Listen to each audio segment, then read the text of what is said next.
Have you ever just stopped to think about the crazy, complex universe that's going on inside your own head?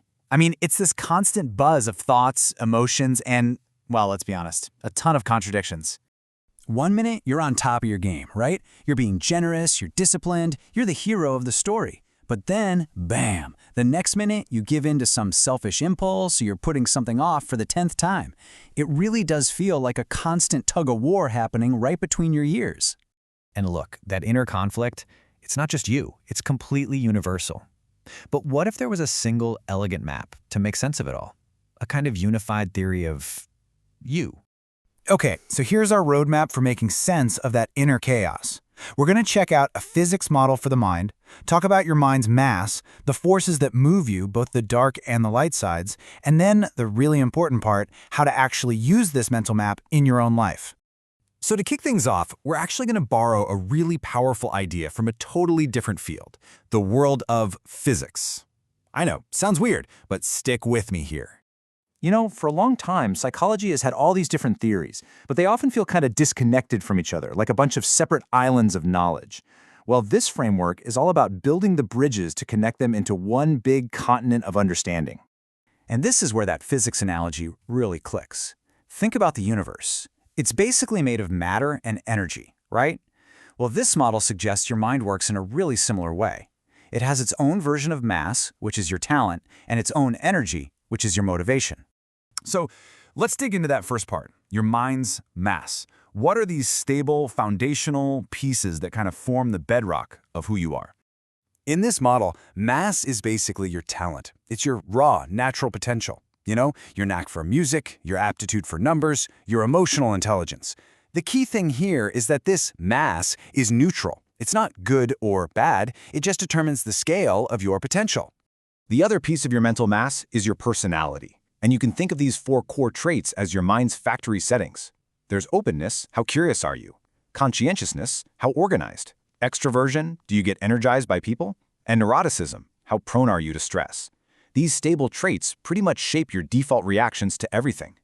But your talents and personality traits, they're just the starting point. They're like a car sitting in the driveway. It's not going anywhere. To get it moving, we need to understand the energy, the psychological forces that turn the key and hit the gas.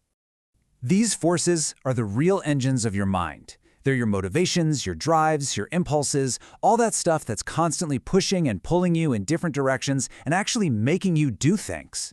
Now, to simplify this whole complex mess of forces, the model groups them into 2 fundamental competing teams, what it calls the dark side and the light side of the mind.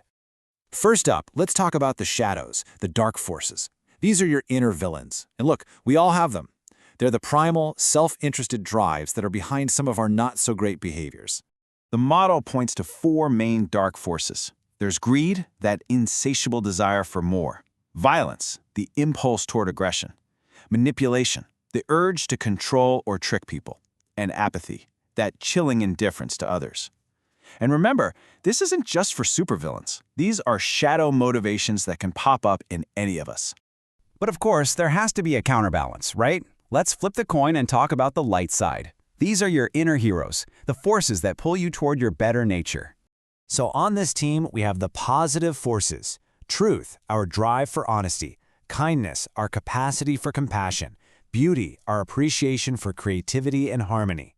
And understanding, that deep-seated human need to learn and make sense of the world. These are the forces that pull us toward connection and growth. And when you see them laid out side by side like this, you can really appreciate the model's elegant symmetry. Manipulation is the direct enemy of truth. Apathy completely negates kindness. Violence destroys beauty. And greed clouds understanding.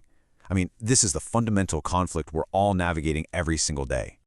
Okay, so this is all really interesting as a theory, but what's the point? How does this map become a practical tool that you can actually use to navigate your own mind and make better choices? Well, here's the key takeaway. Your actions aren't random. They happen because of this constant tug-of-war between the forces, all shaped by your unique personality. And when you understand this, you can move from being just a passenger in your own head to actually being the driver. Here's a really simple, practical way to do that. A 3-step mental check-in. The next time you feel a really strong impulse, like you're about to get angry at someone in traffic, just pause. First, identify the force. Okay, that's aggression, right? A form of violence. Second, question it. Is this really how I want to be acting right now? And third, consciously engage a positive force. Maybe that's a moment of kindness, of just letting the other driver go. It's a small shift, but that's exactly how you start taking the wheel. Ultimately, this model is so much more than just a theory. It's really a mirror. It's a tool for self-awareness, a user's manual for that complex and beautiful machine that is your mind. So as you go about your day, I'll leave you with this one question to think about. Which forces are at the wheel for you right now?